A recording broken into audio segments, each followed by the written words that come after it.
ನಮಸ್ತೆ ವೀಕ್ಷಕರೇ, PR ಅಕಾಡೆಮಿಗೆ ಸ್ವಾಗತ. ತಿಂಗಳಿಗೆ 45,000 ರೂಪಾಯಿ ತನಕ ಸಂಬಳ ಸಿಗುವಂತಹ ಸರ್ಕಾರಿ ಹುದ್ದೆಯ ಡೀಟೇಲ್ಸ್ನ ತಗೊಂಬಂದಿದ್ದೀವಿ. ಈ ಜಾಬ್ ಬಗ್ಗೆ ಸಂಪೂರ್ಣ ಮಾಹಿತಿ ತಿಳಿಸ್ಕೊಡ್ತೀವಿ. ಅದಕ್ಕಿಂತ ಮುಂಚೆ ನಮ್ಮ ಚಾನಲ್ ಇನ್ನೂ ಸಬ್ಸ್ಕ್ರೈಬ್ ಆಗಿಲ್ಲ ಅಂದ್ರೆ ಇವಾಗಲೇ ಸಬ್ಸ್ಕ್ರೈಬ್ ಆಗಿ. ಇವಾಗ ವಿಡಿಯೋನ ಶುರು ಮಾಡೋಣ.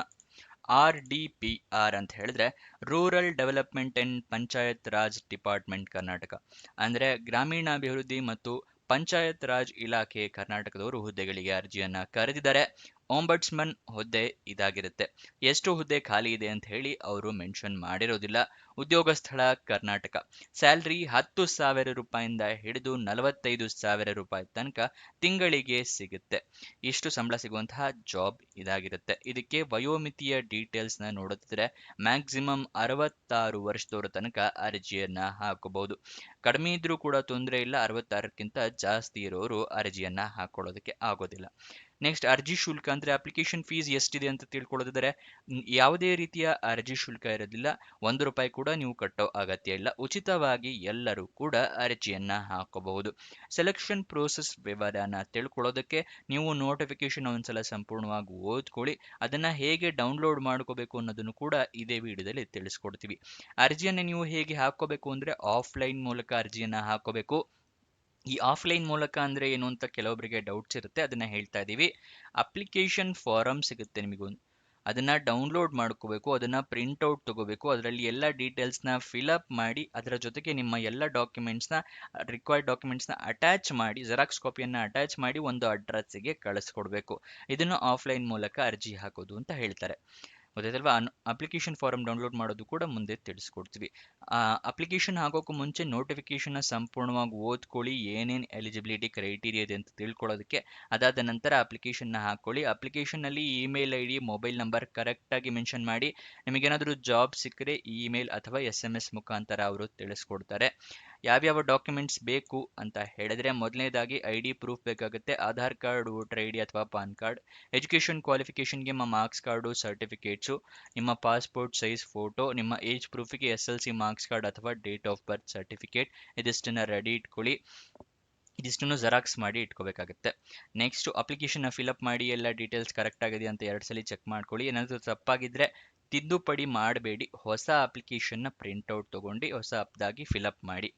ಅದಾದಮೇಲೆ ಎಲ್ಲ ಡಾಕ್ಯುಮೆಂಟ್ಸ್ನ ಅದ್ರ ಜೊತೆಗೆ ಅಟ್ಯಾಚ್ ಮಾಡಿ ಯಾವ ಅಡ್ರೆಸ್ಗೆ ಕಳಿಸ್ಕೊಡ್ಬೇಕು ಅಂತ ತಿಳಿಸ್ಕೊಡ್ತಾ ಇದ್ದೀನಿ.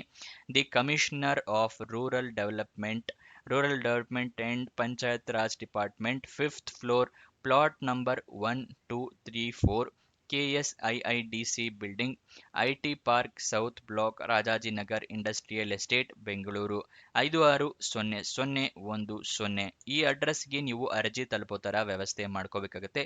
ಈ ಅಡ್ರೆಸ್ ಬೇಕು ಅಂದರೆ ಸ್ಕ್ರೀನ್ ಶಾಟ್ ತಗೊಳ್ಳಿ. ಇದು ನೋಟಿಫಿಕೇಶನ್ ಅಲ್ಲೂ ಕೂಡ ಕೊಟ್ಟಿರ್ತಾರೆ. ನೆಕ್ಸ್ಟ್, ಅಪ್ಲಿಕೇಶನ್ ಓಪನ್ ಆಗಿದ್ದ ದಿನಾಂಕ 25 ಮಾರ್ಚ್ 2026, ಕೊನೆಯ ದಿನಾಂಕ 24 ಏಪ್ರಿಲ್ 2026. ಅಷ್ಟರ ಒಳಗಡೆ ನೀವು ಅರ್ಜಿ ತಲುಪೋ ಥರ ವ್ಯವಸ್ಥೆ ಮಾಡ್ಕೋಬೇಕು. ಇವಾಗ ನೋಟಿಫಿಕೇಶನ್ ಮತ್ತೆ ಅಪ್ಲಿಕೇಶನ್ ಫಾರಮ್ನ ಹೇಗೆ ಡೌನ್ಲೋಡ್ ಮಾಡ್ಕೊಳ್ಳೋದು ಅಂತ ತಿಳಿಸ್ಕೊಡ್ತಾ ಇದ್ದೀನಿ. ಡಿಸ್ಕ್ರಿಪ್ಷನ್ ಮತ್ತೆ ಕಮೆಂಟ್ ಬಾಕ್ಸ್ನಲ್ಲಿ 2ನೇ ಲಿಂಕನ್ನು ಕ್ಲಿಕ್ ಮಾಡಿದ್ರೆ ಈ RDPR panchayat raj job details open ಆಗುತ್ತೆ. ಅಲ್ಲಿ ಸ್ಕ್ರೋಲ್ ಡೌನ್ ಮಾಡಿ ಫುಲ್ ಕೆಳಗಡೆ ಬನ್ನಿ. Official notification and application form ಅಂತಿದೆಯಲ್ಲ, ಅದರ ಪಕ್ಕದಲ್ಲೇ ಕ್ಲಿಕ್ ಹಿಯರ್ ಅನ್ನೋದನ್ನ ಕ್ಲಿಕ್ ಮಾಡಿದ್ರೆ ನಿಮಗೆ ಇಲ್ಲಿ ನೋಟಿಫಿಕೇಶನ್ ಓಪನ್ ಆಗುತ್ತೆ. ಇಲ್ಲಿ ಏನೇನು ಅಂತ ಹೇಳಿ ಸಂಪೂರ್ಣ ಡೀಟೇಲ್ಸ್ನ ಕೊಟ್ಟಿದ್ದಾರೆ. 24 ಏಪ್ರಿಲ್ 2026ರಂದು ಸಂಜೆ 5:30 ಒಳಗಡೆ ಅರ್ಜಿ ತಲುಪೋ ಥರ ವ್ಯವಸ್ಥೆ ಮಾಡ್ಕೋಬೇಕಾಗತ್ತೆ. ಯಾವ ಅಡ್ರೆಸ್ಗೆ ಅಂತ ಇಲ್ಲೂ ಕೂಡ ಕೊಟ್ಟಿದ್ದಾರೆ. ಆಯುಕ್ತರು ಗ್ರಾಮೀಣಾಭಿವೃದ್ಧಿ ಆಯುಕ್ತಾಲಯ, ಗ್ರಾಮೀಣಾಭಿವೃದ್ಧಿ ಮತ್ತು ಪಂಚಾಯತ್ ರಾಜ್ ಇಲಾಖೆ, 5ನೇ ಮಹಡಿ, ಪ್ಲಾಟ್ ನಂಬರ್ 1234, KSIIDC ಕಟ್ಟಡ, IT park south block, Rajajinagar industrial. ಇಲ್ಲೂ ಕೂಡ ಕೊಟ್ಟಿದ್ದಾರೆ. ಮತ್ತೆ ನಿಮಗೆ ಏನಾದರೂ ಡೌಟ್ ಇದ್ರೆ ಇಲ್ಲಿ ಫೋನ್ ನಂಬರ್ ಕೊಟ್ಟಿದ್ದಾರೆ. ವರ್ಕಿಂಗ್ ಅವರ್ಸ್ ಅಲ್ಲೇ ಮಾಡಬೇಕಾಗುತ್ತೆ. ಈ ನಂಬರಿಗೆ ಕಾಲ್ ಮಾಡಿ ನಿಮ್ಮ ಡೌಟ್ನ ಕ್ಲಾರಿಫೈ ಮಾಡ್ಕೋಬಹುದು. ಗೊತ್ತಾಯ್ತಲ್ವಾ? ಮತ್ತೆ ನೆಕ್ಸ್ಟ್ 2ನೇ ಪೇಜಲ್ಲೇ ನಿಮಗೆ ಇದರ ಅಪ್ಲಿಕೇಶನ್ ಫಾರಮ್ ಇರುತ್ತೆ. ಇಲ್ಲಿ ನಿಮ್ಮ ಪಾಸ್ಪೋರ್ಟ್ ಸೈಜ್ ಫೋಟೋ ಅಂಟಿಸಬೇಕಾಗುತ್ತೆ.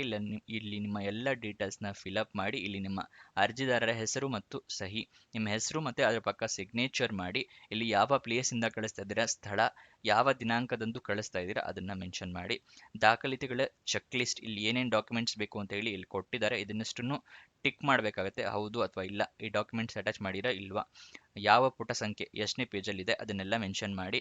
ಇಲ್ಲೂ ಅಷ್ಟೇ ನಿಮ್ಮ ಸಹಿ, ಹೆಸರು, ಮತ್ತು ನಿಮ್ಮ ಯಾವ ಡೇಟ್ ಎಂದು ಕಳಿಸ್ತಾ ಇದ್ದೀರಾ, ಯಾವ ಪ್ಲೇಸಿಂದ ಕಳಿಸ್ತಾ ಇದ್ದೀರಾ ಅಂತ ಹೇಳಿ. ಅದರ ಕೆಳಗಡೆನೆ ಶಾರ್ಟ್ ನೋಟಿಫಿಕೇಶನ್ ಕೂಡ ಅಪ್ಲೋಡ್ ಮಾಡಿದೀವಿ, ಜಸ್ಟ್ ಒಂದು ಪೇಜ್ ಇರುತ್ತೆ, ಇದನ್ನ ಕೂಡ ಓದ್ಕೋಬಹುದು. ಗೊತ್ತಾಯ್ತಲ್ವಾ?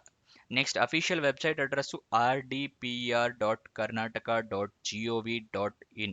ಇದು ಅಫಿಷಿಯಲ್ ವೆಬ್ಸೈಟ್ನ ಅಡ್ರೆಸ್ ಆಗಿರುತ್ತೆ. ಅಲ್ಲಿಂದ ಕೂಡ ನೀವು ಜಾಬ್ ಡೀಟೇಲ್ಸ್ನ ತಿಳ್ಕೋಬಹುದು. ಮತ್ತೆ ಇದರ ಎಜುಕೇಷನ್ ಕ್ವಾಲಿಫಿಕೇಶನ್ ನೋಡೋದಿದ್ರೆ ಗ್ರಾಜ್ಯುಯೇಷನ್ ಕಂಪ್ಲೀಟ್ ಆದವರು ಅರ್ಜಿಯನ್ನ ಹಾಕೋಬಹುದು. ಇದಿಷ್ಟು ಈ ಜಾಬ್ನ ವಿವರ. ನಿಮಗೆ ಪ್ರತಿದಿನ ನಮ್ಮದೇ ವೆಬ್ಸೈಟಿಂದ ಜಾಬ್ ಡೀಟೇಲ್ಸ್ ತಿಳಿಸ್ಕೊಡೋದು prgovernmentjobs.com ಅಂತ ಹೇಳಿ. ಇದರ ಲಿಂಕು ಡಿಸ್ಕ್ರಿಪ್ಷನ್ ಮತ್ತೆ ಕಮೆಂಟ್ ಬಾಕ್ಸ್ನಲ್ಲಿ ಕೊಟ್ಟಿದ್ದೀವಿ, ಮೊದಲನೇ ಲಿಂಕ್ ಆಗಿದೆ, ಅಲ್ಲಿಂದ ಕ್ಲಿಕ್ ಮಾಡಿ ಹಲವಾರು ಜಾಬ್ಸ್ಗೆ ಅಪ್ಲೈ ಮಾಡ್ಬೋದು. ಮತ್ತೆ ನೀವು ಇನ್ನೂ ನಮ್ಮ ವಾಟ್ಸಪ್ ಟೆಲಿಗ್ರಾಮ್ ಚಾನಲ್ ಜಾಯಿನ್ ಆಗಿಲ್ಲ ಅಂದರೆ ಇವಾಗಲೇ ಜಾಯಿನ್ ಆಗಿ, ಇದರ ಲಿಂಕು ಡಿಸ್ಕ್ರಿಪ್ಷನಲ್ಲೂ ಕೊಟ್ಟಿದ್ದೀವಿ.